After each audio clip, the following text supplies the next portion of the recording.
Hello? Hello? Hello?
School Board for May 9th, 2023. Would you please join me in the pledge? I pledge allegiance to the flag of the United States of America and to the republic for which it stands, one nation, under God, indivisible, with liberty and justice for all. Thank you. Have a seat.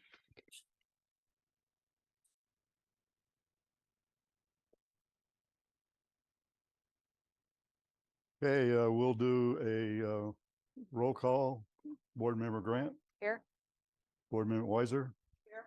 Board Member Henry. Here. Board Member Cox. Here. And Roger Jackson, I'm here. So we have all 5 board members with us today. Going to do a call to the audience. The board will listen to any comment from the public, but will not respond except as permitted by Arizona Revised Statute 38-431.01. The board may refer the item to the administration or request to have it placed on a future agenda. I do not have any slips. Do we have anybody wishing to address the board tonight? Okay, seeing none.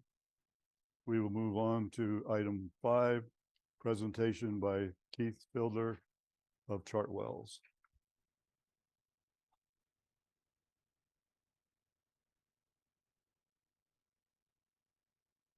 Hi, Keith.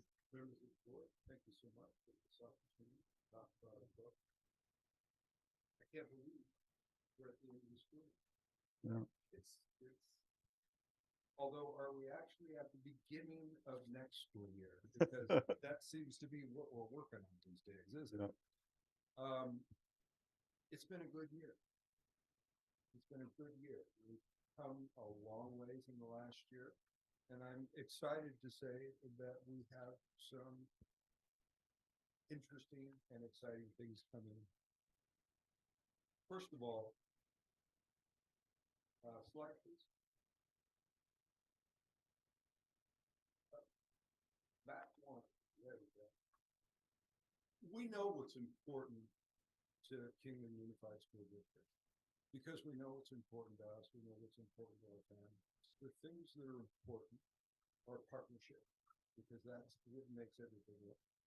We know that fresh and innovative is important to our kids, to our families, to ourselves. Variety is important because we have a variety of people in our community. Student voice is important because we always have to be talking and listening to our customers.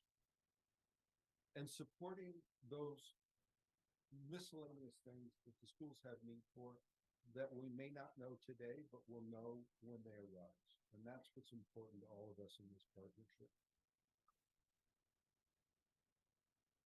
You've seen our marketing programs. Slide, please. And then one more.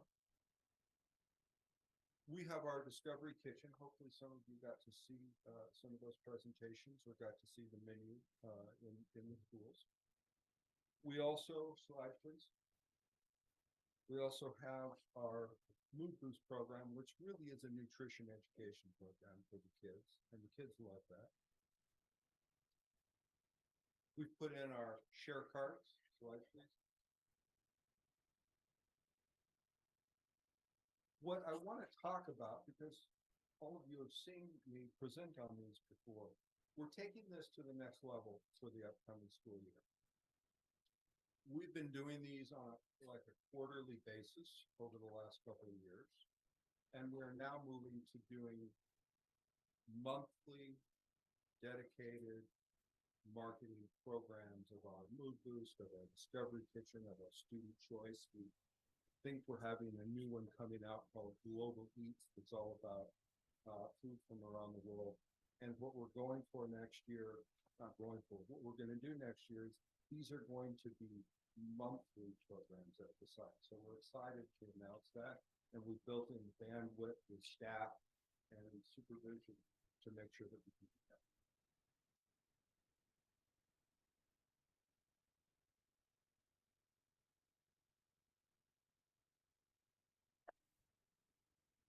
One more slide, please. Especially important is that connection that our staff have to the sites, to each other, to the kids, to the teachers, and fostering that environment where we are a partner, we are part of the community, part of the school. And every single day, we know that our staff is participating with the school, taking care of the school's needs, taking care of the kids' needs. And we're excited to talk about that and promote that and make sure that the community knows that that's what we're here for. Especially important in that is keeping our kids and our staff safe every day. So I'm reiterating our commitment. Slide, please. I'm reiterating our commitment to those daily programs that we do. Our daily safety checks, our weekly safety checks, our monthly safety checks, our monthly safety duties, our monthly safety reviews, making sure that the food is safe, the facility is safe, the activities are safe, and that our community is safe. So,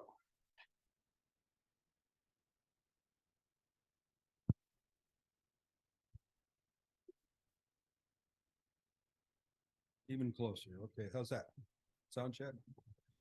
Okay. Next slide, please. I jumped over this one, but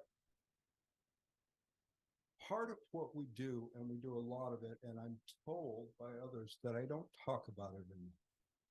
And that is that I get a call and somebody says, we got kids here.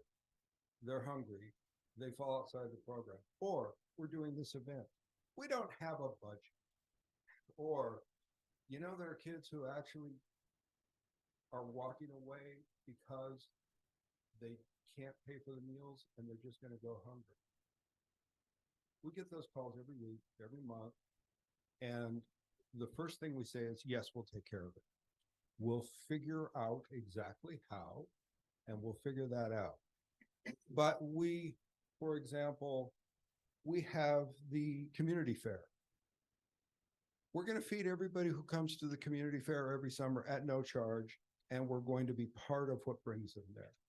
We have an angel account for kids who can't eat. All somebody has to do is tell who they are. We're going to feed them. We're going to cover their bill. When things happen to households and families that are tragic, Chartwell's comes in and covers the cost of, if they have a negative meal balance, we just take care of it. We do those things, and we do them not because it's part of our program, not because it's in the contract. It's not. It's something needs to be done, and we can do it. We do it. And I want to make sure that I talk about that, not as tooting our own horn, but just saying, we're the community. We're here. We live here. It's part of what we do. And it amounts to, don't want to be gauche, but it amounts to thousands of dollars a year of things we just take care of. So what's next? I'm really excited. We talked briefly right before the meeting. I'm really excited about our summer program coming up. We started a partnership with Parks and Rec last summer, and it was not big, but we just started working with them as a partner for their programs. And that went great. And this year they came back and said, hey, we want to do more. So one of the things that I'm really excited about, I want the whole community to hear about this, is this summer, all summer long at Centennial Park, we are running a breakfast through lunch every single day, open to anybody in the community. We're going to have a barbecue every day, multiple options, salad bar options. We want this to be a destination event for anybody in the community who's looking for a place to be, something to do, food to eat, community around. And we're planning on having hundreds of kids there every day for lunch. And it's going to be fun. We're going to have games and cornhole and all kinds of stuff. So I'm real excited about that. And that's just coming together this week as we figure out our summer programs. So that's the presentation. That's what's happened this year, what's going on, what we're proud of, what we're still working on.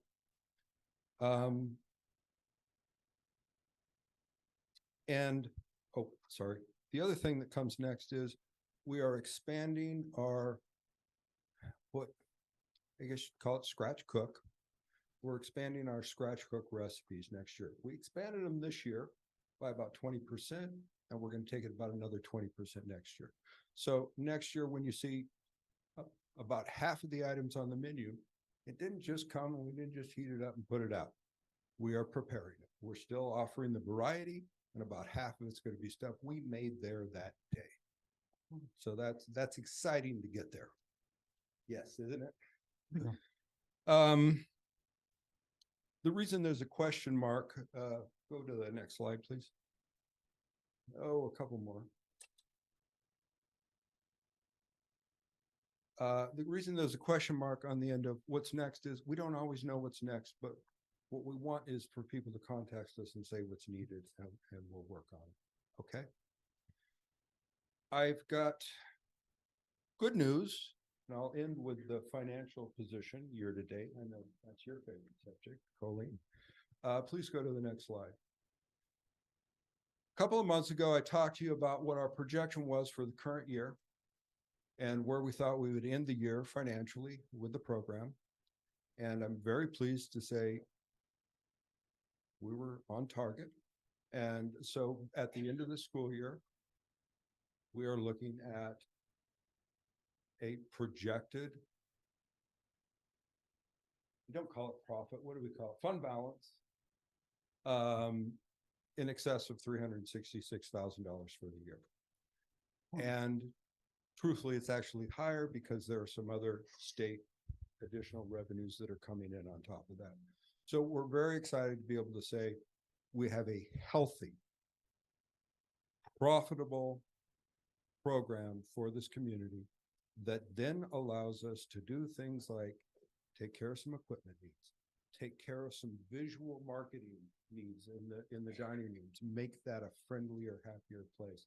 And we're excited about moving into those next year and working with the district to take it to the next level. That's what I got. So next slide, please. Do you have any questions? Board members have any questions? I do. Yeah, great. So, Mr. Fiedler. Fielder? Fiedler, yeah. Yeah, Thank where you. does the money come from? All right, thank you. That's a fantastic question. So about 80% of the revenues to the district are federal reimbursement revenues. And those revenues flow in from the USDA through the state to the school district based on the reimbursement rates per meal. So child comes in, has breakfast, there is a reimbursement rate for that meal. Flows through the state into the district. Child comes in for lunch, same thing. So about 80% of the revenue comes directly from a student chooses to participate, which is why it's so important to make it something they want to do. They participate. We send the meal counts to the state. The state calculates meals times reimbursement revenue. And then it goes to the district. All of the funds go to the district. Nothing goes directly to Chartwell's at all. There is about 20% of the revenue that comes from students who are on paid meal category. And that means there is a price for the meal for the students who don't qualify for a free meal, and they pay a portion of that meal. There's also a minor reimbursement for those, and that goes directly to the district into the federal grant fund. So Chartwell's then has a price per meal that we then at the end of the month say there were so many meals, this is the price per meal. Chartwell's then pays, or the district then pays out of that fund to Chartwell's. But it's important that everybody understand all of the revenues owned by the district goes directly to the district. And the only funds that Chartwell's gets is that predetermined price per meal that then comes to Chartwell's to cover the food, the labor, and the overhead costs. Does that answer your question, Roger? Yes, pretty much, but, what happens to the revenue that Chartwell doesn't get? Is that, does the district use it in a different way? So that's where the fund balance comes in, the quote unquote leftover money after we reimburse Chartwell's back for their services. It can only be used for food service items. So revamping kitchens or upgrading dining rooms, putting the money back into very specific food service items.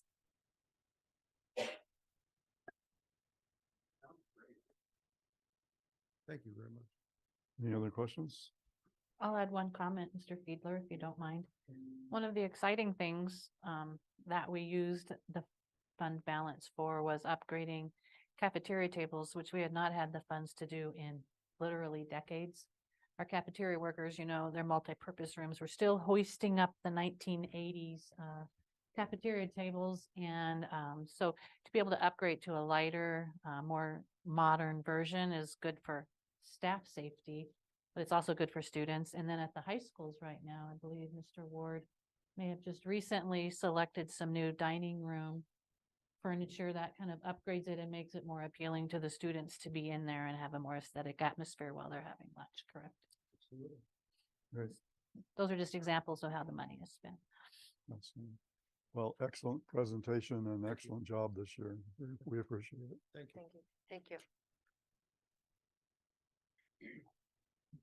Moving on to item 6, it's reports, and we have Superintendent Dr. Dorner. Board President Jax and members of the board, I've invited Margaret Stevenson to our meeting this evening. She will be presenting on Cambridge.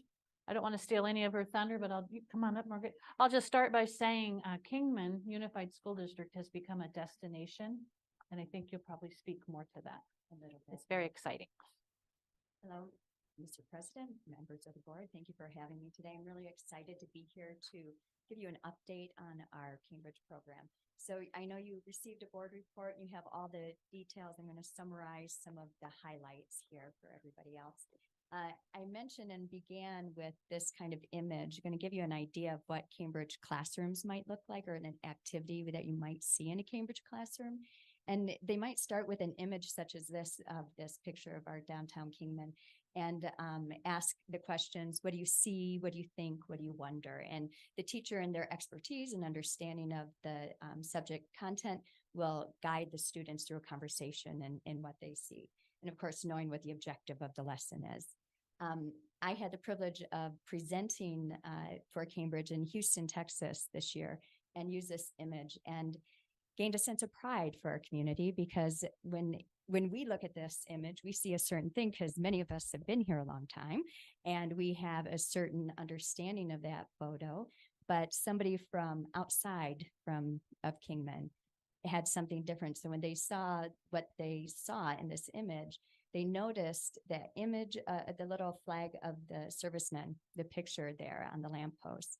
And they knew right away, and they made comments about there must be a prideful community, one who cares for their young people, historical, because we are on Route 66 and everybody's heard of the song and we are in that song.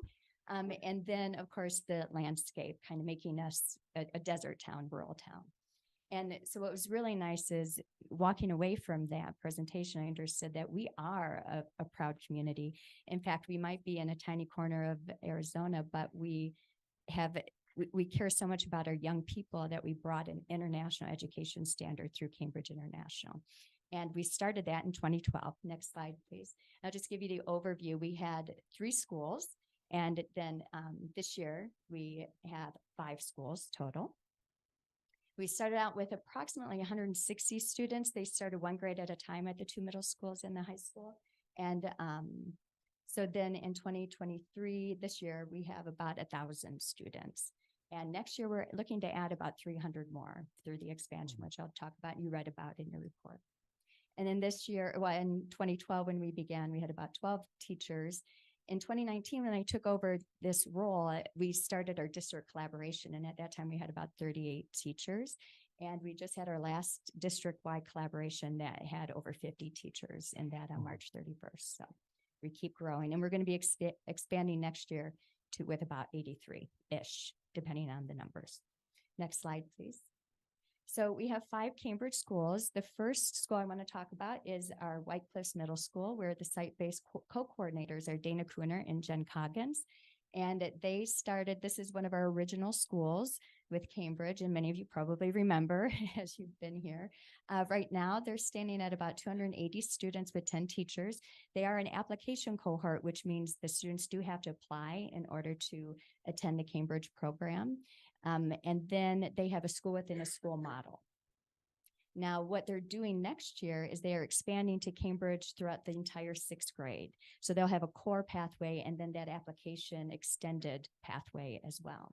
And they've also, and that will bring us about 120 new students into the Cambridge program. And then they also use certain subjects such as global perspectives and science curriculum, whole school as well. And they'll be doing that next year for sure. Next slide, please. The second school is another original school, started Cambridge in 2012. And the site-based coordinator there is Cheryl Massey. They have approximately 330 students with 11 teachers. They have an application cohort for 9th and 10th grade only. And then when students enter the 11th and 12th grade, then students get to pick and choose the Cambridge courses that they join in. And they did not have to have Cambridge prior to 11th and 12th grade to be able to choose those. The Cambridge program here allows the students to be on that college and career pathway. And we've also expanded our Cambridge program to include a bridge pathway where supporting our students on the CTE pathway, some of those students didn't necessarily want to take full core classes and have a full schedule of all Cambridge. So what we've done is based on teacher recommendation, those students, if they so choose, can take up to 2 Cambridge classes. And they usually end up taking like their math and science or the English and history kind of humanities pathway. And then by having the Cambridge curriculum at both high schools now, they can earn the Grand Canyon High School diploma. That's through the state of Arizona. And that they have to sit for all of their 9th and 10th grade Cambridge exams. They can also earn through the University of Cambridge the ACE diploma when they sit for their 11th and 12th grade exams. And then we are proud to say that Lee Williams High School for the last 3 years has been a Cambridge Demonstration Center, which means they're a model Cambridge school and the ways in which they've implemented Cambridge. And they've hosted other schools, and it was supposed to be in person, but of course, 2020 through 2023, we've had a little bit of COVID happening. So they were able to do that virtually, and they've been mentoring other schools in implementing their Cambridge programs. Right now, we're working with a school in Nebraska, a district there. And they've expanded into some electives with Spanish at all levels and global perspectives and research. Next year, I'm excited to say that we're adding all levels of our physical education through Cambridge syllabus. And Lee Williams has been one of the schools, when you sit for exams, students can earn Cambridge Learner Awards. And Lee Williams has had several opportunities where they have earned a lot of awards. One year we got the most in the state, 21 Cambridge Learner Awards in 1 year. This past year, they were able to earn 2 best in the USA for math and English. So I want to commend both the students and the teachers there. Next slide, please. Our third school is Kingman Middle School. The site coordinator is Mr. Alexander, and he leads the team of 4 teachers. They returned to the Cambridge program in 2019. They have about 90 students. Like White Cliffs, they're both application cohorts, and they have a school within a school. And the best part about KMS is that they have this collaboration, this collaborative teaching. They all work together. They really work to create a culture of family and community at their school. And I'm proud to say that at the lower secondary, the 8th grade students earned higher scores than the international average on the English exam for that. Next slide, please. So the 4th school is Kingman High School. They started in 2018, and the site coordinator is Lauren Ward. They have approximately 160 students with 8 teachers. And just like Lee Williams, they have that application process as well. And they have student choice in 11th and 12th grade. And they have that college and career pathway. What's really strong at KHS is they are taking advantage of that bridge pathway for the CTE students. They have a good 32 students in that program. And the guidance counselors really work well to get those students on that pathway. And again, the same opportunities with the Grand Canyon Diploma and ACE Diploma are available to those students. And what they also have is the AS English General Paper, which is an additional English syllabus that they've implemented. It's kind of at that intermediate road between non-Cambridge classes and Cambridge classes to kind of capture more students if they want a little more. Next slide. And then our 5th school is Black Mountain School. Deb Kelly has been the acting coordinator there. They just came on board this year with the whole middle school, and they're doing it differently. They're implementing it whole school. So their focus is on that differentiation and that responsive teaching, inclusive instruction, and all supported by Cambridge International. And they have about 225 students. And then next year, I'm excited to say we have our teachers prepped and ready and trained to add the 3rd, 4th, and 5th grades as well. And then the year after that, they will be a whole Cambridge school from K8. Next slide, please. So this slide kind of captures everything instructional with regard to Cambridge. And at the top, I have collaborative teaching and learning, because without the collaboration of our teachers and all the work and effort they do, we meet district-wide all together, then we meet in subjects and they meet by their sites. So they take everything from their Cambridge trainings and what we discuss in those collaborations, and they take them back to the classroom. So they're the ones going into the classroom every day, doing the hard work to make sure that the Cambridge program is as strong as it is. And at the core of all the curriculum, we have the teacher and learner attributes. Cambridge, as well as we would like to see our teachers and students be confident, reflective, responsible, innovative, as the Brits say, and engaged. So those attributes are at the core of every curriculum. And then everything we do with regard to Cambridge is research informed, student centered, lots of active learning, metacognitive strategies. They do retrieval practice and formative assessment as well. And next slide. So I know you had this chart in your report. So this just kind of shows you, what I like about this chart is that it shows how we have been able to provide access to these more challenging classes for more students.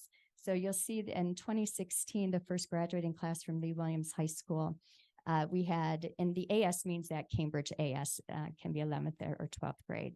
That's advanced subsidiary. And then you have the second year of a subject would be advanced. And what we had is 95 students took that AS that first year. And we were offering the AP because that's what we knew. So we kept the AP option there. We had 33 students at Lee Williams. And at KHS that year, we had 75 students enrolled in AP. Then the first year in 2018, 2019, that's when we first implemented Cambridge at KHS. And at that time, they had 49 students in their AP classes. And for Lee Williams, we had eliminated the AP option because we had more students signing up for the AS class.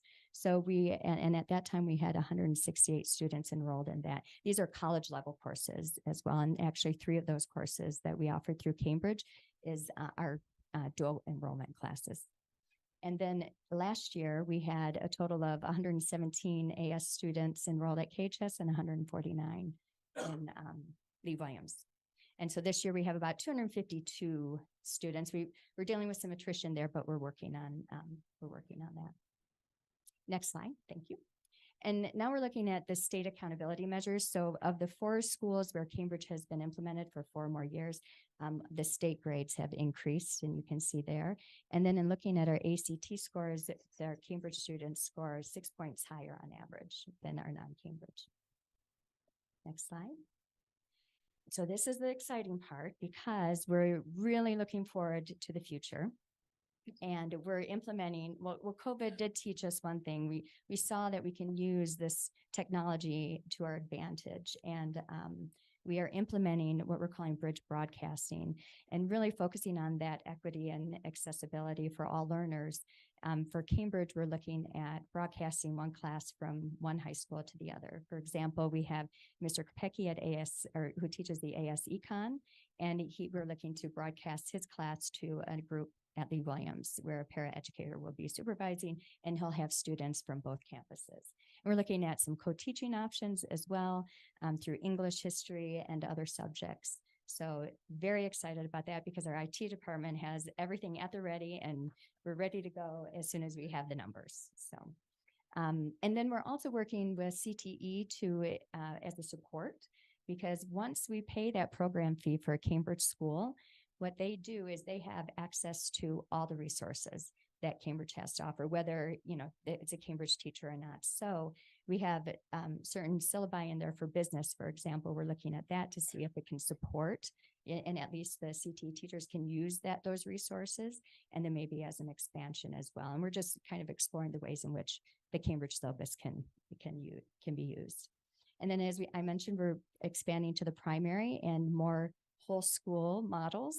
And in the last visit of some representatives from Cambridge, we learned that they are piloting an early years program. So they just invited the district and Level Explorers to look at that and let them know if we're willing to participate in that. So we're just beginning the conversations there. And next, and as you know, Cambridge is just one of the programs we have in our advanced learning programs. We have our gifted K through 12, our dual credit, and of course the Cambridge, where we know it's important to have that international education standard for a rural community. And the last slide, please. And I'm here to take you on a tour if you want. Just give me a call, and you have an open invitation. And here ends my report. Open to questions. Any questions from board members? Yeah, I got several questions, if you don't mind. No. So what is a Grand Canyon High School? Close to a regular high school? Well, yes, the Grand Canyon High School diploma is a diploma that the students can earn as early as the end of their sophomore year. And in order to do that, they have to take the end of benchmark exams. They have to sit for all their 9th and 10th grade Cambridge exams. And in addition, they have to have credits for fine arts and econ, for example. And so we have many students qualifying for that at the end of through the exams only. And then we sit with the students and ask them, well, guidance does this now at each site, and they'll ask them like, well, what do you want to do? You have the Grand Canyon diploma. Do you want to take the courses right away and graduate, or do you want to stay and take free dual credit classes for, so, and we have students who have, many students, I want to say 68 students who have earned the Grand Canyon diploma, and they have all stayed to see through their high school career. But that's through the state of Arizona. Okay, so you can get a Grand Canyon diploma as well as your normal high school diploma. Yes. Yep. Yep, absolutely. And, what does AP stand for? And what is the AS? Yes, the AP is the, through College Board, that's the advanced placement. And then the AS is through Cambridge, and that's advanced subsidiary. And then there's a second level, which is advanced. So it's a 2-year curriculum. And then, do our schools have to pay, the Cambridge program in order to implement it here? Can we purchase that from Cambridge? Yes, we pay a program fee unless we have, there's a magic number that I always write down on a sticky note and put on my computer, because if we have so much, if we pay so much in Cambridge exams or training, we reach like $17,000, for example. I'm just pulling that up off the top of my head, but then we get the program fee waived. So, and I don't think Lee Williams has paid a program fee in several years, for example, or White Cliffs. And do the students or their families have to pay an extra fee to be part of the Cambridge? No, not at all. And, so you mentioned that they can get an ACE Yeah. diploma or something. Is that the A levels in the English? Yes, it is. It's for all subjects. We offer 7 or 8 different options in our ASA level. So the requirements for that ACE diploma, it stands for Advanced International Certificate of Education, and it's through the University of Cambridge. And is the Cambridge program the kind of program that a lot of international schools, use, like a school in Dubai, for instance, that has mostly American students or other international? There are, well, Cambridge actually has is in over 10,000 schools across the globe in 160 countries. So, yeah. I think I have friends overseas, and I think their children. Yeah. Oh, yeah. And that's the exciting thing that we get to say to our students, that when we have our students sitting for an exam, like in English, for example, as you'd mentioned, then we get to tell them, yeah, you have, and we have to be at the exam at a certain key time, because we have certain zones that every single student sitting for an exam has to be in that exam situation. And we get to say to the students, these scores and everything you do is exactly what this student across the globe or on the other side of the country is doing as well. And it really builds their confidence to know that, okay, well, I can see I'm all right. I like this. And, can you tell us, if you know, like, how does this help with their career development down the line? I mean, I'm sure it must, but I mean, do you have any, like, data, or do you know specifically how this pans out in the long run? I know it's very valuable. My friends' children, you know, in this program. Yeah, yes, but in every curriculum for every subject, no matter what, at the core, you have students learning critical thinking and problem solving skills, no matter the subject. And I have one very valuable piece of personal data, because my daughter was part of the first graduating class in 2016, and she went through the whole program. And when she graduated, and she was at ASU, and of course, I'm looking for data all the time. And I said, so tell me, do you feel like Cambridge really prepared you for what you're facing right now? She's like, well, Mom, what I would have to say is Cambridge taught me how to think. And she was able to, no matter what class she took on there at ASU, she felt confident that she knew how to get herself through it and think through it critically. And I will probably say, if I may, that she's 3rd-year medical student at Mayo. So she's doing very well. I gotta tell you, I'm really impressed. But I have no idea. Oh, yeah. Yeah. Thank you. Any other questions? Well, I gotta say kudos to you, the coordinators and the teachers for really all the hard work and staying the course with the methodology that Cambridge uses. And also hats off to the parents, because they get to see firsthand. It's a lot of work for those students, Yes. Yeah. and it's paying off. Thank you Yes. very much. Thank you.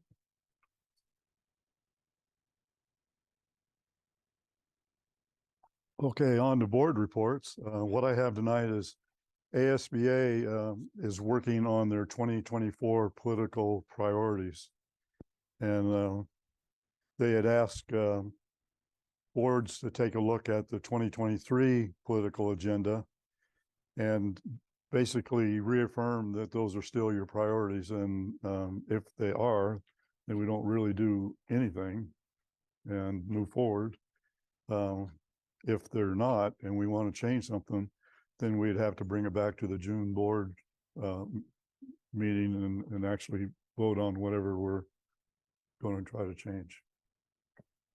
So, my thoughts are that the 2023 agenda really stays very firm for 2024. It's the same issues that need more work. I agree. Okay, so Wendy will take care of that and move forward. Do we have to, state who's gonna let ASBA know? Oh, for the delegate assembly? The board will have to pick somebody for the delegate assembly, by the time the law conference goes in September. Okay, so we don't need to vote on that today. No, got some time on that. All right, moving on to item 7 is approval of routine orders of business. Documentation concerning the matters on the consent agenda may be reviewed at the Kingman Unified District Office, 3033 McDonald Avenue. Any board member may request an item to be pulled off the agenda for further discussion. Do we have any agenda item that board have one on item C on the approval personnel hire ratification list? Yvonne Vides. Actually, she was approved last month, so we don't really need to have her on there. Correct? She was on the term list last month, and she was pulled off at the meeting because she had rescinded her resignation, and Mrs. Weaver had approved that. Correct, Mrs. Weaver? So she didn't need to be on there to get uptight. Perfect. All right. So with that, looking for a motion to approve the minutes. I'll make a motion to approve. Got a motion by board member Grant, I'll second. second by board member Weiser. All those in favor, say aye. Aye. Opposed? Motion carries.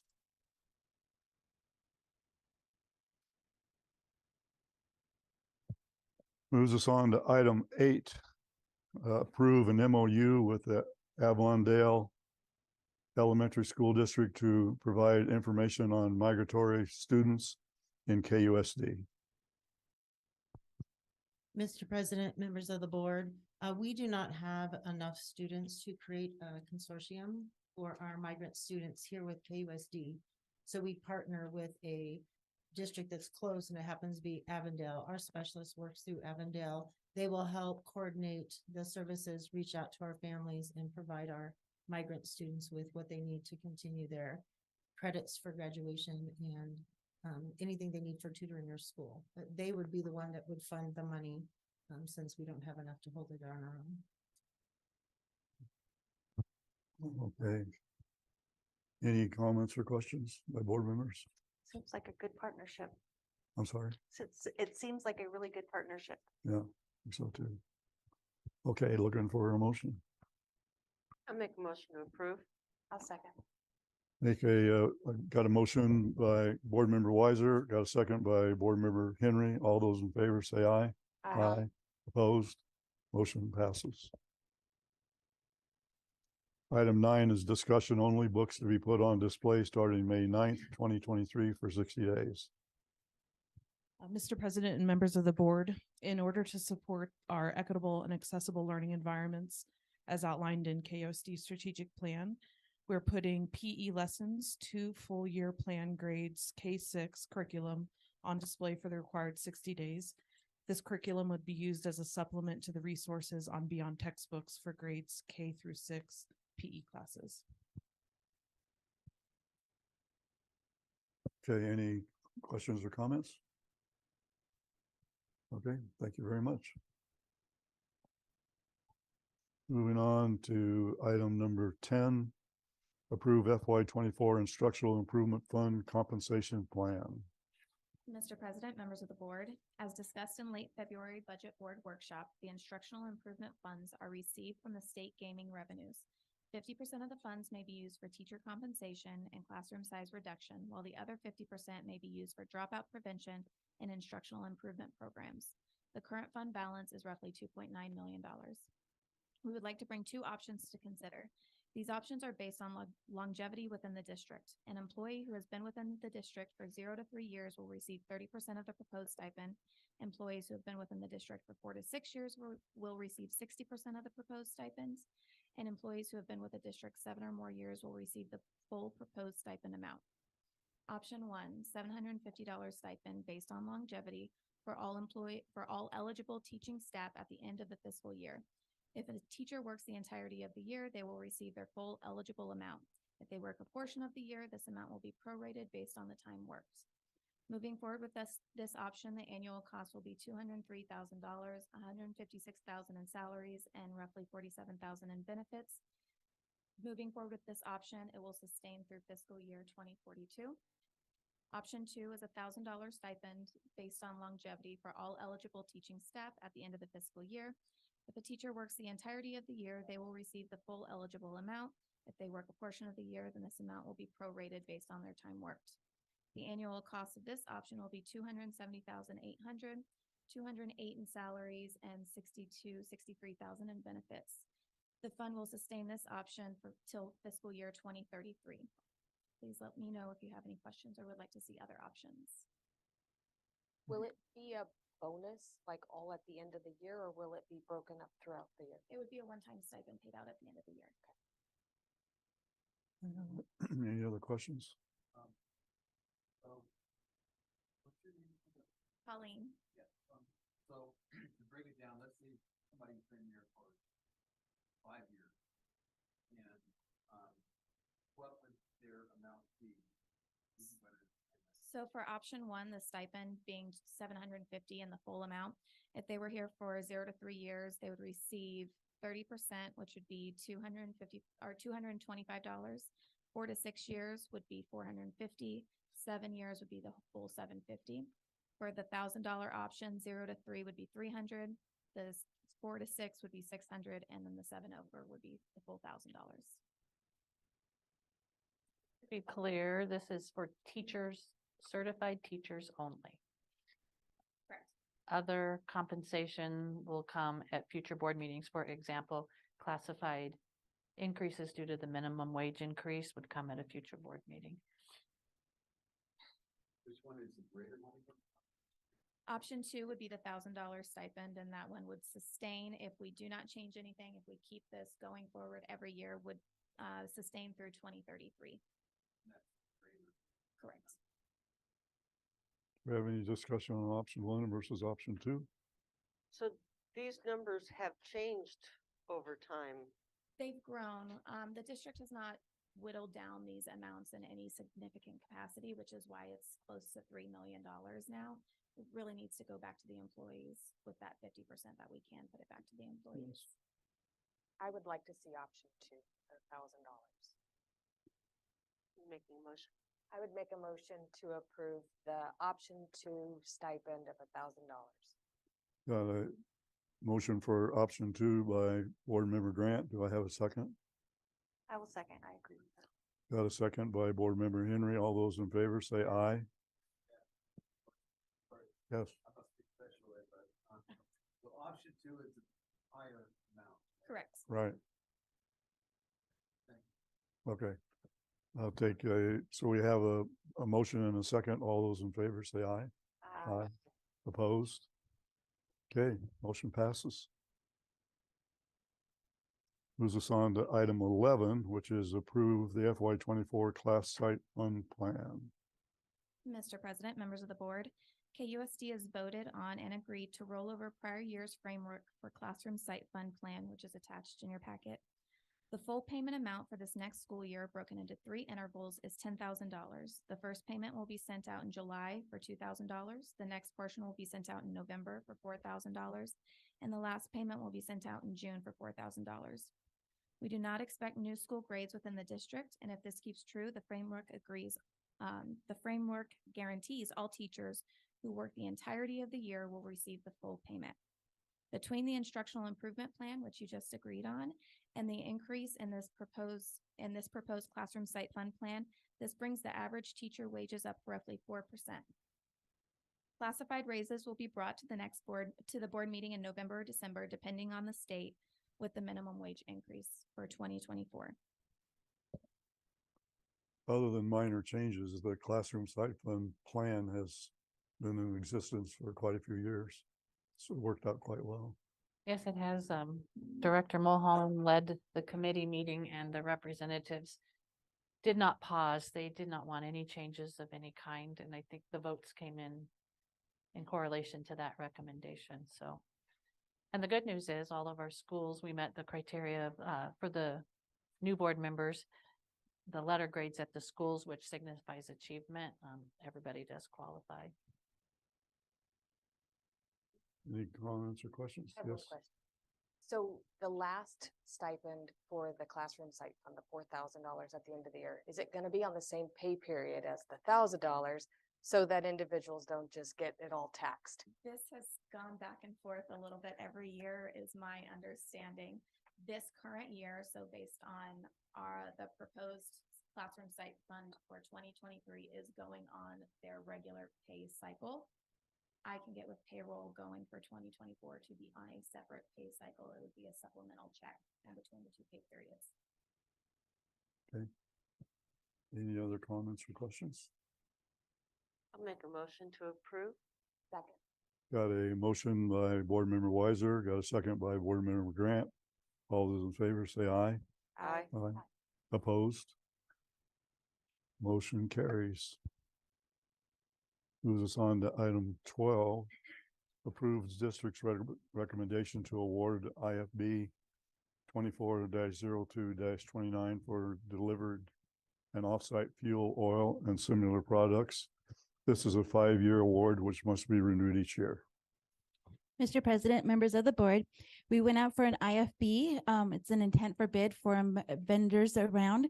We had 2 submissions. One did not meet all their criteria. So the winning award is going to be given to ROC Texmo, who is our local company. They do offsite fueling for our buses and our white fleet. They deliver fuel to Mount Tipton fuel tank, and then they also provide our products for our upkeep of our vehicles here on site. This is the first year of a 5-year possible award, and then each year we'll bring it back to the board for renewal to see if they've met their criteria for the year. Okay. Any comments or questions? You said they're a local company? Yes, it's they got bought out by ROC last year, so it's ROC Texmo. Thank you. Looking for a motion for approval of item 12. Make that motion. Got a motion by board member Weiser, I'll second. got a second by board member Henry. All those in favor say aye. Aye. Opposed? Motion carries. Move us on to item 13, approve district's recommendation to award IFB number 24-01-29 for apparel, silk screened and embroidered in an amount not to exceed $75,000 during the 2023-24 school year. This is a 5-year award, which must be renewed each year. Mr. President, members of the board, this again was another IFB we went out for. We had 2 vendors submit bids. One of the bidders did not complete the second and reply to the second amendment we made. So the final bidder did complete all of the required stuff, and we are proud to say that we were presenting it to River Rock Promotional Products. They'll be providing our silk screen embroidered apparel for schools. This is if the clubs are putting in orders. This does not pertain to the parents and purchasing school shirts. This is strictly for KUSD purchases. And again, this is a 1-year award with up to 4 renewals as the years go on. Okay, any comments or questions? I have a question. What is IFB? intent for bid. So the difference between a IFB and RFP is intent for bid is just on pricing. RFP would include different scenarios, like different scopes of work of what we want to see from that vendor. This is just price only. Okay, do we have a motion for item 13? I'll make that motion. Got a motion by Board Member Henry, Second. a second by Board Member Weiser. All those in favor say aye. Aye. Opposed? Motion carries. Moves us on to item 14, which is information only.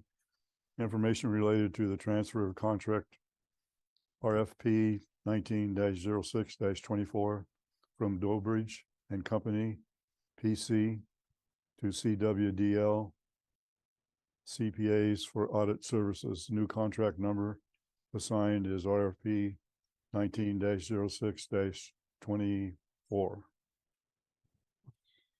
This is Dobridge and Company we've worked with for the last 4 years, and the owner, Mr. Dobridge, is retiring. So he has sold the company over to CWDL, who has agreed to keep the same pricing and transfer the contract across. So this will actually be their final year contract with us, and then we'll go back out next year for bid. Okay. Any questions or comments on that item? No, yes. They have multiple locations. There is one in the Phoenix area, and then the head office is in California.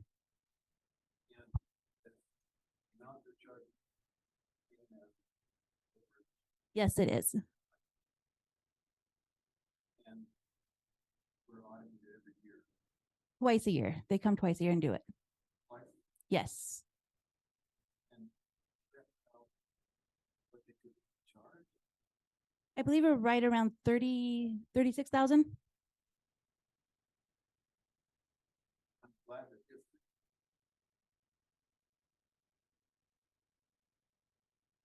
Okay, any other comments or questions? All right, going to move on to item 15. Approve recommendation to renew contract with an addition of an amendment 5 of the RFP 19-06-24 for audit services with CWDL CPAs, final year of a 5-year award. So this is a follow-up to the previous one, just stating that now with CWDL, this will be the final year of the contract that was transferred from Dobridge to complete it. And then, like I said, we will go out for a new bid next January for the following year. Any comments or questions? Make a motion to approve. Got a motion by Board Member Weiser, a second by Board Member Cox. All those in favor say aye. Aye. Aye. Opposed? Motion carries. Moving on to item 16, approve extension of a contract with Compass Group SSC as a contracted provider for facilities, grounds, and maintenance for the 2023-2024 school year. Take this one and give a brief history. It'll be a little longer than Donette's, but bear with me. I do have in the house tonight Facility Director Bill McCarter, let me look, Regional Director of Operations Neil Cathy, and then Galen Niederhauser, who is our Manager of Grounds, in case there are questions after I speak to this item. So in January of 2022, a couple of our board members were here when we made the very difficult decision and big decision to transition from handling our own grounds facilities and maintenance to contracting services with SSC. We transitioned employees in January of 2023 with the intent of running a year before reviewing the contract. The transition proved to be difficult, yet successful in many ways. And then we did ask for a mid-contract presentation by Neil Cathy, which he gave a few months ago, to go into great detail on what are the successes and what are the areas we need to continue to work on. And we also discussed when Director Mulholland joined us that we would extend the contract 6 months to give us an 18-month period to look at the success or lack thereof of the contract before making a decision to move forward. So this evening I come to you with the proposal, the amendment to the contract that is in your confidentials. We would recommend to continue at this time with SSC based on our weekly meetings and the willingness for SSC to work with Kingman Unified under all conditions. We had a lot of things that we needed to work through. One of the goals we had in transitioning to contracted services was hoping that they had better staffing opportunities than we did. They had areas of expertise. They had people that could come in and train their people. They had access to the supply chains in a different manner than we had. Basically, it's their lane and they could focus on it and do that. And then we could focus in the area of education.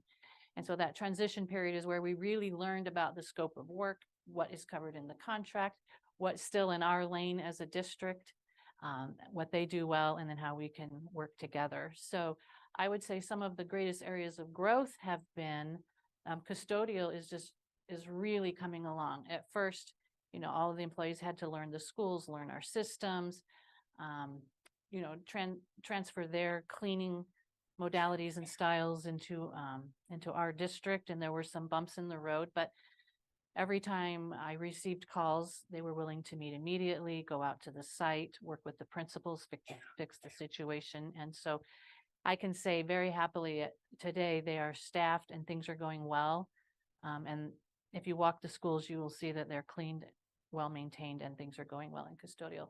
Another area that has really grown and improved, especially since we've welcomed Galen back, who was with our district years ago, is the ground routines are improving and the ground staff is very stable and they're doing a really good job. We're excited for you to see the fields at graduation. We were able to add a softball field at Lee Williams that has been in waiting for 10 years. They helped us facilitate that project. There's been an extensive work at Kingman High School. There's going to be renovations and the Lee Williams boys varsity team. And so some really great work there. Again, still things we need to work on. They've worked with our finance office on catching up on preventative maintenance. We were sorely and severely lacking in our preventative maintenance logs. And in order for us to tap into school facility board funds, the hundreds of millions of dollars that are available to renovate school buildings where children are present, you have to have preventative maintenance. You have to say that you've done your part before they will give us money to repair something, right? If we're not taking good care of it, why would they want to replace it with state funds? And so we've been working very closely with both Neil and Bill on the preventative maintenance so that we can tap into the SFB. And I'm excited, Michelle, who's here, and Colleen, with the help of our colleagues at SSC, have done all the appraisal and all the work to have the weatherization at Mount Tipton move forward, which is about $1.5 million. We've gotten, one boiler into Kingman High. I think the second one was just approved. We're they're working with us to help get Palo Christi usable, at least floor ones. So just examples of the ways our district is collaborating with SSC in a really good way. Again, there are things we need to work on. I would never sit here, neither would my colleagues, and say we're there, but we've definitely hit the tipping point in a positive direction. And then the third piece is maintenance. And it's been really good to have those folks who are specializing in plumbing, in locksmith, in the work order system so that we can move the work orders along. We have quarterly reviews called what are they called, Neil?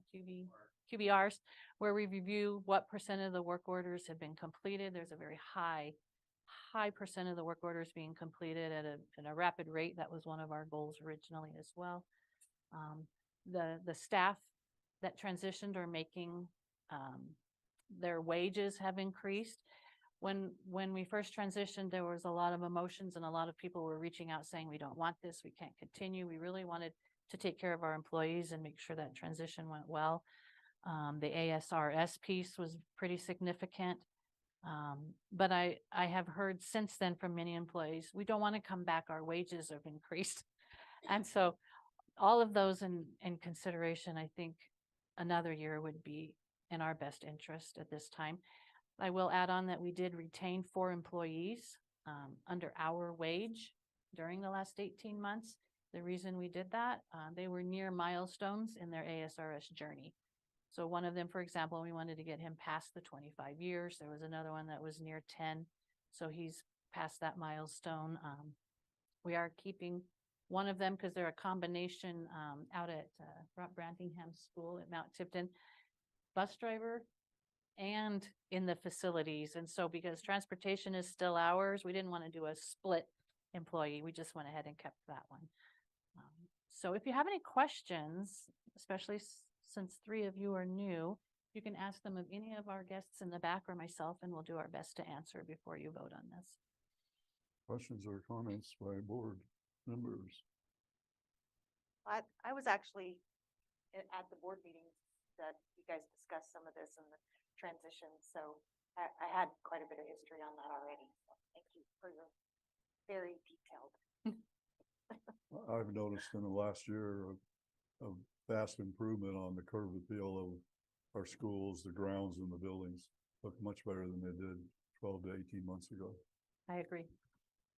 It was hard work behind the scenes. I will give everybody credit for a lot of hard work, and we appreciate that comment. Okay, do we have a motion on item 16?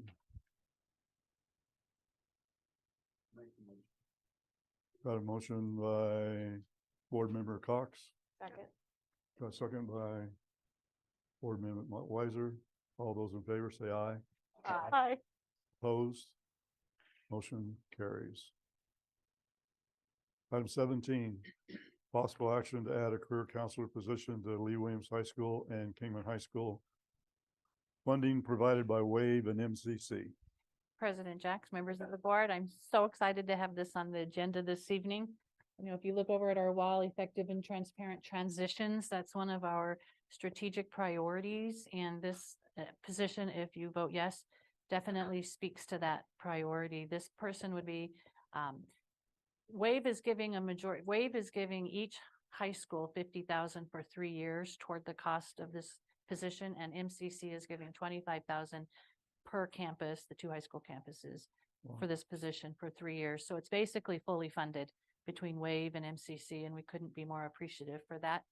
The job description is included in your packet, and they will really focus on that transition component, whether it's college, career, perhaps military, completing FAFSAs, all the things that very busy school counselors don't have time for when their caseload is, 250 or 300 to 1 in a grade range. So Yeah, I'd say that'd be pretty hard to turn down. yeah. I'll make the motion to approve the new school counselor position. I'll second. Got a motion by board member Weiser, got a second by board member Grant. All those in favor say aye. Aye. Aye. Aye. Opposed? Motion carries. Guys, that sounds great. That really. Doesn't it?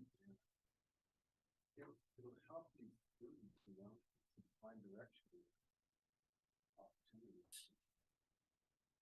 Moving on to item 18, possible action to add home instruction support teacher as a new position to provide weekly tutoring, instruction, and services for students placed on homebound status. President Jacks, members of the board, this is another position we're excited to propose.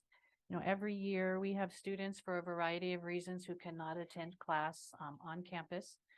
They're placed on homebound status. And then what has to happen in our exceptional student services department is they have to find a teacher who can fit the time into their schedule to provide a minimum of 4 hours. That doesn't always include planning, going to the home and ensuring that the student has a continuum of services in their educational journey. Our teachers are busy, and it's really difficult to find that. So because there are so many of them, you look at the cost of the hourly tutoring, the 4 hours per teacher, per student per week.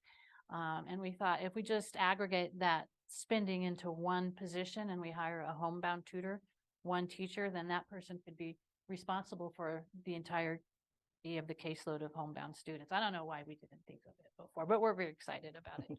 Any questions? I have one. How many kids do we on average have in that homebound status? 37. Mhm. Gotcha. Yeah, sometimes it's temporary and sometimes it extends the Right, entire that's year. why- And this would be a special education teacher who would be the preferred person. Then they can be the case manager and the provider of instruction. And for some reason, there's a lull in the number of homebound students, the plan is to have this person assigned at a school so that if she or he is not with homebound students, they are supplemental to classes that are on campus, additional help. Any other comments or questions? Okay, looking for a motion for item 18. I'll make the motion. Got a motion by board member Henry, Second. got a second by board member Weiser. All those in favor say aye. Aye. Opposed? Motion carries. Moves us on to item 19, possible action to ratify the 2023-24 employment contracts issued to certified professional and exempt staff identified in the memo to the governing board who are under contract during the 2022-23 fiscal year. Mr. President, members of the board, staff recommends the governing board ratify the 2023-24 employment contracts issued to certified professional and exempt staff listed in the memorandum to the governing board who were under contract during the 2022-2023 fiscal year. Okay, any questions or comments by board members? Looking for a motion? I'll make the motion. Motion by board member Henry, Second. second by board member Cox. All those in favor say aye. Aye. Opposed? Motion carries.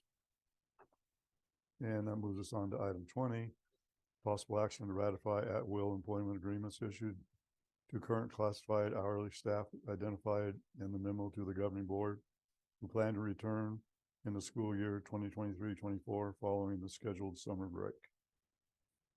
Mr. President, members of the board, staff recommends the governing board ratify the 2023-2024 at-will employment agreements issued to classified hourly staff members listed in the memorandum to the governing board who worked for Unified School District number 20 during the 2022-23 school year and who plan to return for the 2023-24 school year after their scheduled summer break.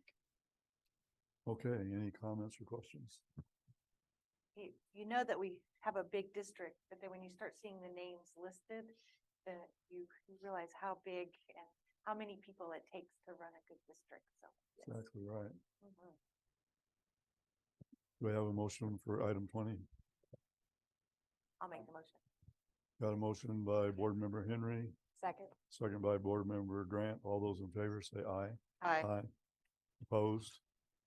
Motion carries. Moves us on to item 21, 22, 21. Possible action to engage the services of Dr. Gretchen Dorner in the capacity of school superintendent as leased employee through Educational Services Incorporated ESI for the 2023-24 school year. And we have had an opportunity to discuss this a little bit. Mr. President and members of the board, Dr. Gretchen Dorner, Superintendent, and Margaret Stevenson, Special Programs Coordinator, Cambridge and Gifted, have both expressed their desire to retire from ASRS, but continue working in their current KUSD positions as leased employees through ESI. Both employees have worked for the district or for those districts that existed separately prior to unification in excess of 30 years. Collectively, these two employees have over 60 years of experience serving this community. Currently, Dr. Dorner is in a 3-year contract with Kingman Unified School District, the final year of which will be school year 2023-24. This contract is binding on both parties, but allows for the superintendent to resign if it is first approved by the governing board. Staff recommends the governing board release Dr. Gretchen Dorner from the final year of her employment contract and approve her request to continue working as the school superintendent for the 23-24 school year as a leased employee through Educational Services Incorporated. Staff also recommends that the governing board approve the request of Margaret Stevenson to continue working in her 22-23 position as Special Programs Coordinator in the 2023-24 school year as a leased employee through Educational Services Incorporated. Okay, any comments or questions? I think we discussed it pretty good Yeah, last month. yeah, I think we have as well. It seems to me that it serves both KUSD and the employee. It's a win-win. Looking for a motion for item 21. I'll make that motion. Second. Okay, got a motion by board member Weiser, got a second by board member Grant. All those in favor say aye. Aye. Aye. Opposed? Motion carries. That moves us to item 22, possible action to engage the services of Margaret Stevenson in the capacity of Special Programs Coordinator as the leased employee through the Educational Services Incorporated, ESI, for the 2023-24 school year. I'll make that motion. And we have a motion by board member Henry. Do I have a second? Second. Second by board member Grant. All those in favor say aye. Aye. Aye. Opposed? Motion carries.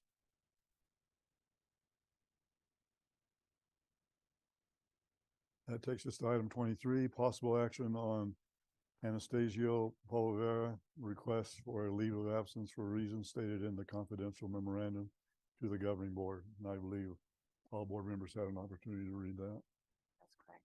reason. So are there any questions or comments? Not for me.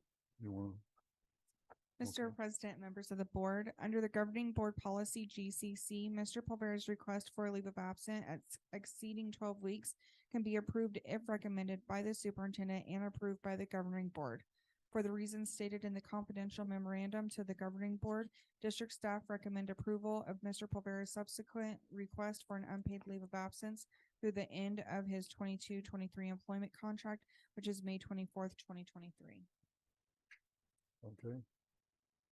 Looking for a motion to recommend approval of Mr. Polivera's subsequent request for an unpaid leave of absence through the end of his 2022-23 employment contract. I'll make the motion. So I have a motion by board member Great. Grant. And do I have a second? I'll second. And board member Henry for a second. All those in favor say aye. Aye. Opposed? Motion passes.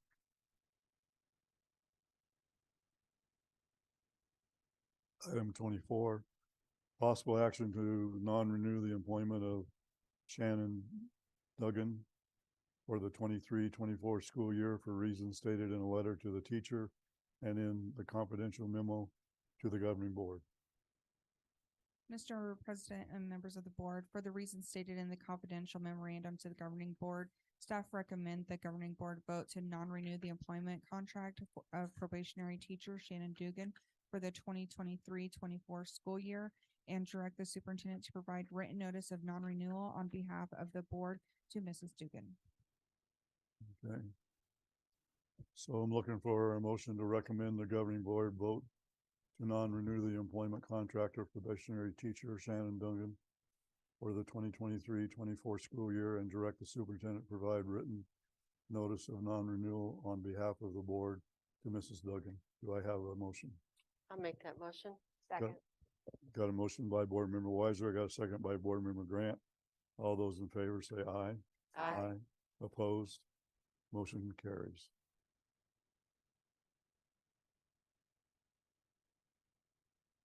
Item 25, approve recommendation to renew the contract with the addition of amendment 2 to the RFP 21-12-26 for security guards and related services with Desert Mountain Security, third year of a 5-year award.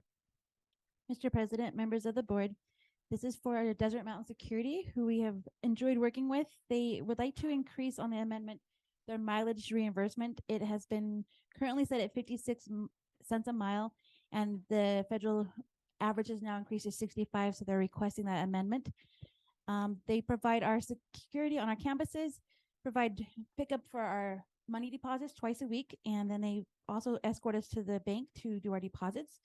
And we would like to ask for renewal of the 3-year contract and with the option to renew the following 2 in future years. Okay, any comments or questions on the security contract? It's been quite successful over the years so far. It has. Yeah, it's worked out well. Okay, in that case, looking for a motion on item 25. I'll make the motion. Got a motion by Board Member Weiser, I'll second. got a second by Board Member Henry. All those in favor say aye. Aye. Opposed? Motion carries. And that leads us to item 26, approve listed donations. It's a good list of donations. As we bow to all the people who have donated, I make a motion to approve. That is a huge list this time. It took Yes, yes. 2 pages. I want to do a shout out to Mrs. Woolsey, who has been putting on this Manzanita golf tournament for the last couple of years. And she has made it so successful, as you can see, Yes. with all of the donations. And she puts a lot of hard work into that, and all the staff at Manzanita. Yeah, I heard they they netted over $13,000. Awesome. Awesome. So I'll second. Okay, so I got a motion by Board Member Weiser. Did I have a second? Second. By Board Member Grant. All those in favor, say aye. Aye. Opposed? Motion carries. And that leads us to item number 27, which is adjourn. Do I have a motion? Got a motion by Board Member Cox, A second. second by Board Member Weiser. All those in favor, say aye. Aye. We are adjourned.